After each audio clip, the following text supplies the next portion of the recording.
Hey everyone, I've got some exciting news. We're unlocking Southpaw Deep Space Nine Season 2 and making it available for everyone on our public feed. But if you love our work and want to be the first to listen to Season 3 as it's being released, head over to Patreon. There you'll find break-free versions of past SDS9 episodes, Southpaw and Fight Study, and our other bonus show, Fighters Brew. You'll also find our Liberation Martial Arts program, which is exclusive to our supporters. It's for beginner and advanced martial artists, as well as people just looking for fitness and rehabilitation. It's a gentle, wholesome, and embodied approach to training. Lots of individuals, trainers, families, friends, collectives, activists, and organizations are already using it.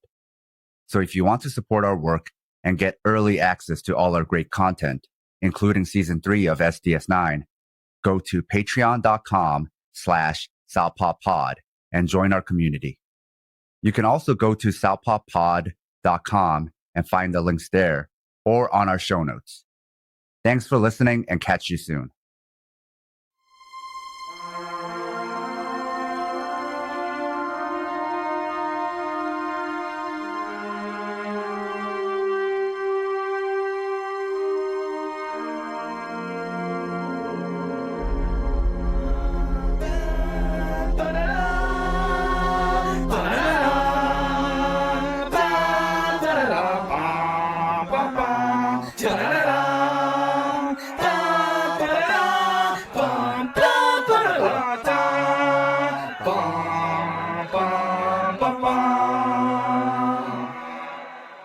This is Southpaw Deep Space Nine Season 2, where we analyze Deep Space Nine and Star Trek from a political and historical lens, episode by episode.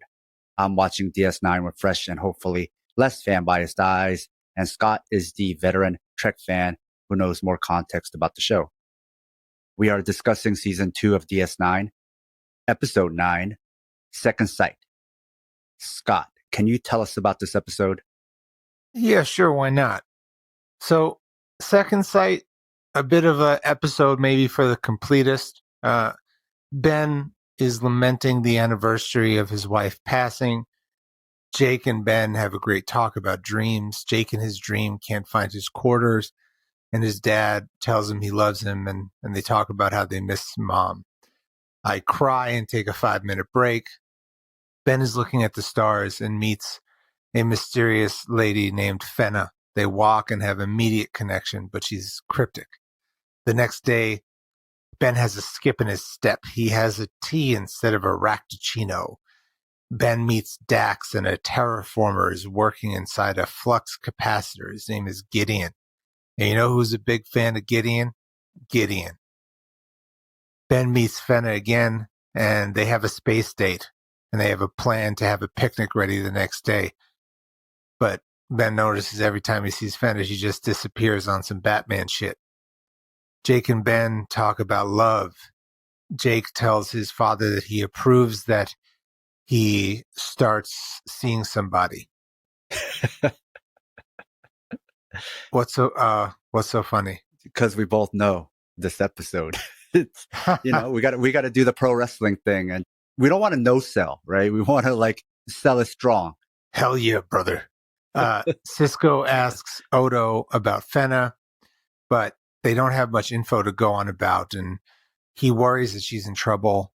Dax is mad that Cisco hasn't talked to her because he would have talked to her when she was Curzon. She's like, tell me about it, And Ben has dinner with Gideon, who is hoping to restore a dead star, and his jacket is dope. And they have a philosophical discussion about pessimism and optimism in art, which I dug. Bashir likes him because I think Bashir is really sort of into himself. So he sees this dude that's really into himself, and he's feeling it. Then Gideon introduces his wife, Nadell, who looks exactly like Fenna, but she doesn't recognize Cisco, and she seems like not completely present. And he mentions Fenna, and she makes a slight face, but she's not it's not very clear what's going on. And Odo cannot find Fenna in any of the info logs. And Cisco says he saw her on the Prometheus Gideon ship, and Odo says this is impossible because there's no one has been leaving the ship besides Gideon.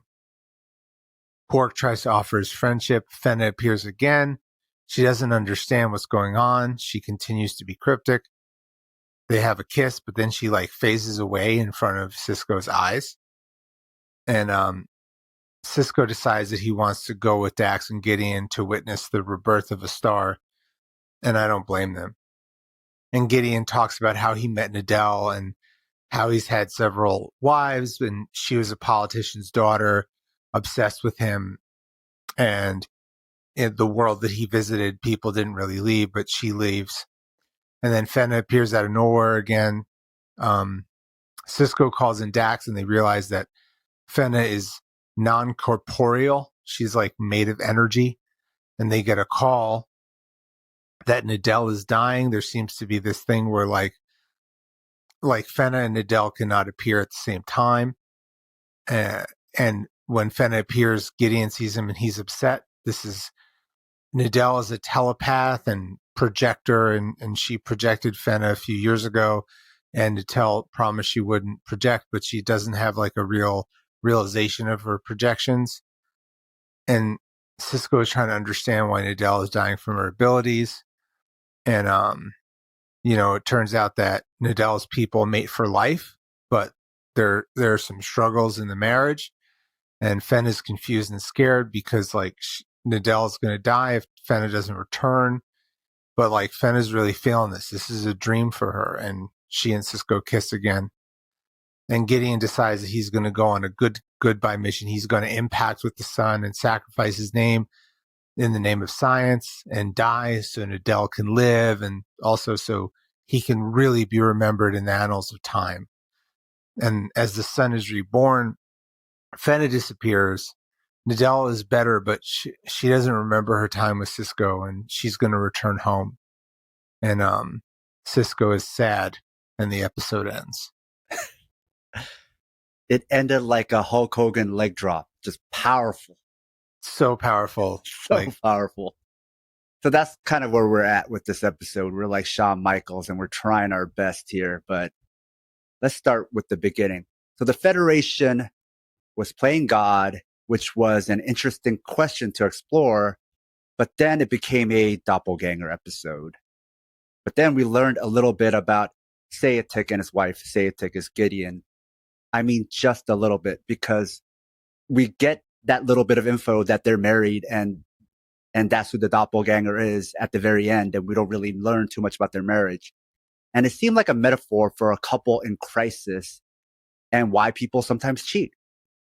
And then just as I think we're going to explore psychology and feelings and communication and processing and get to some interesting meaty stuff, Sayatic kills himself. What some men will do to avoid therapy. Am I right? We really don't like it, even though it's really changed my life for the better. And most men I know, that 95% of men that I know that go to therapy are like, this is great for me.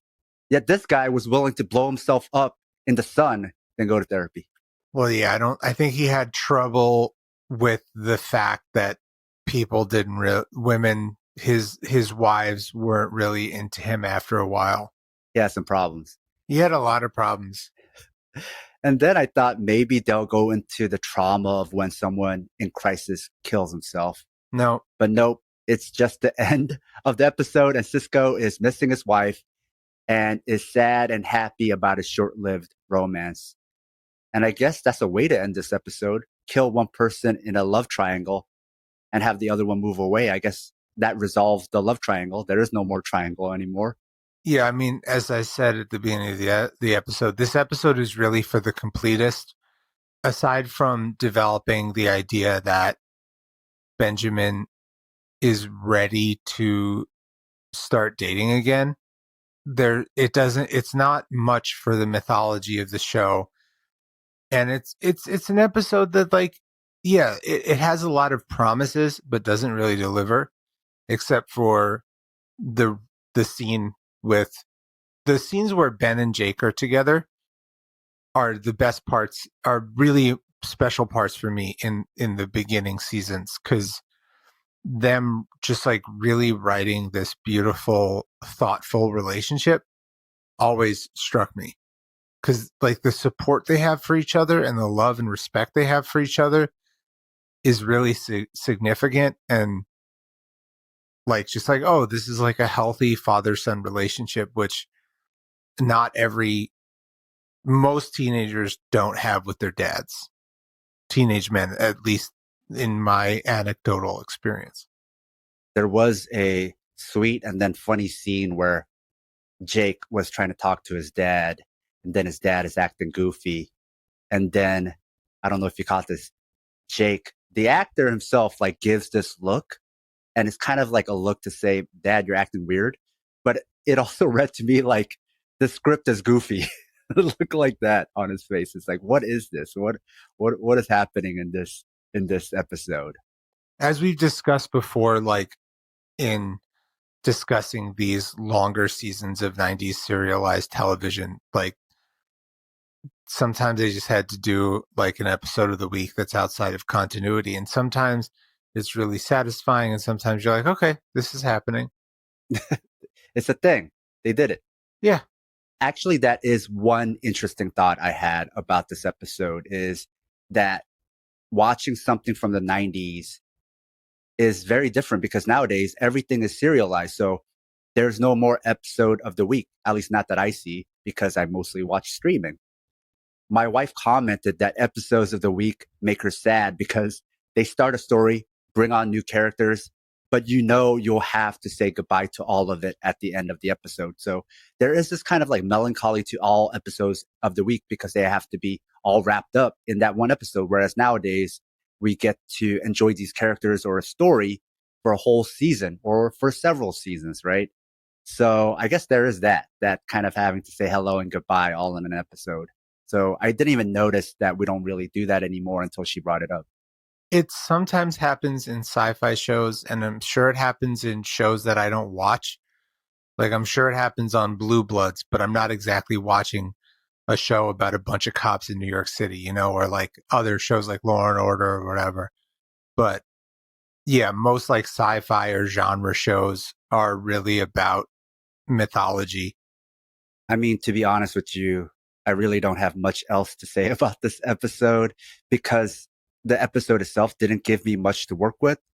And I don't know what the episode itself was trying to say. I was almost invested. It started strong with the things that you mentioned, right? With the sadness of the anniversary of Jennifer's death and Jake's dream and all of that. But by the end, I didn't really care. I guess it had new setups, but the underlying plot was too formulaic to pull me in. Am I being too harsh? What did you think, Scott? So yeah, this episode's like a solid, you know, like 2.5, maybe a 3 if I'm being generous, but judging it's like a 3 in a monster of the week rating system. I think there's different rating systems, which I'm scientifically developing. Yes. I think what's interesting is, which you touched on a little earlier, is bringing up the concept of terraforming, which is something that I don't remember being brought up in the Federation universe, that they are actively trying to restart planets and suns and stuff. Which, yeah, it's like a little bit of both. You like from a conservationist, not conservative, or like ecological lens. It's like, is that a good thing? Are we playing God? Would we use this for our best needs in a global context?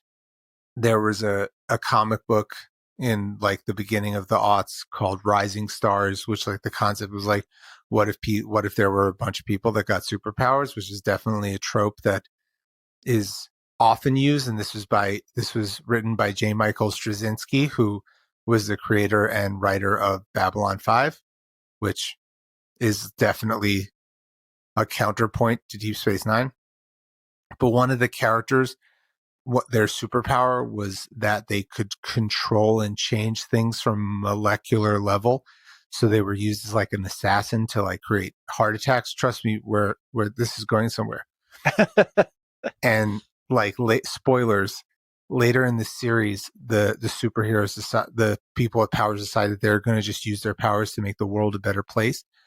And she sacrifices herself using her powers to turn all the sand in the Middle East into fertile land, in the idea that if there was more fertile land and more farmland, the problems in the Middle East would cease to exist. And in its comic world, it does.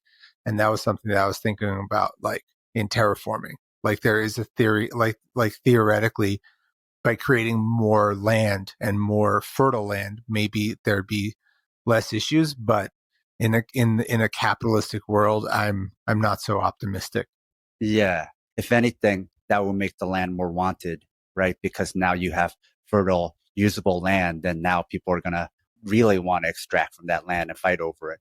Yeah, and most in the world that we live in, abundance does not correlate to like people getting their needs met. Yeah, it is like a very simplistic explanation that works, if you're a teenager reading this, right? A lot of tropes, a lot of genre stuff, like that was it. It was scarcity and somebody solved it. Because when you're a kid, you really did think there wasn't enough food in the world. And you're like, that's why kids are starving. And then you realize, no, there's like more than enough food, so much food that there's like a problem of too much food being thrown away. So it's not a problem of scarcity. It's a problem of exploitation and an accumulation, right? So this episode, unlike that comic book series you mentioned, it didn't really get to explore much. It was like we find out a little bit and then not enough to even like know what the rules of that is for me to even like think about ethical questions. Like even like with the marriage between Sayatik and Nadell, they just said they're bonded for life. And then they don't explain enough of it to understand what the rules are. Is this a religious thing or is it like some kind of hormonal thing, like with certain breeds of penguins or something? Like I didn't know what we were dealing with here for me to even think about these types of relational questions. So a lot of things were just kind of brought up and then they didn't give us enough meat to chew on it. And then they just killed the dude. And then here we are. Yeah, here we are. And yeah, I'm doing my best to extract some meaning, but it's a little bit of a honey from the rock situation. But I'm still happy to discuss these with you. What is honey from the rock? Oh, it comes from like the Bible, where like it's just like you can't extract honey from a rock. That is a truism. Yeah. All right, Scott, can you tell us a bit about the next episode? So the next episode is called Second Sight. No, sorry. The next episode is called Sanctuary, and it's about some aliens coming from the Gamma Quadrant to seek sanctuary. Having already watched that episode, there are some similarities between that episode and this one that I'm sure we'll bring up. So I could see why there's some confusion there. But until then,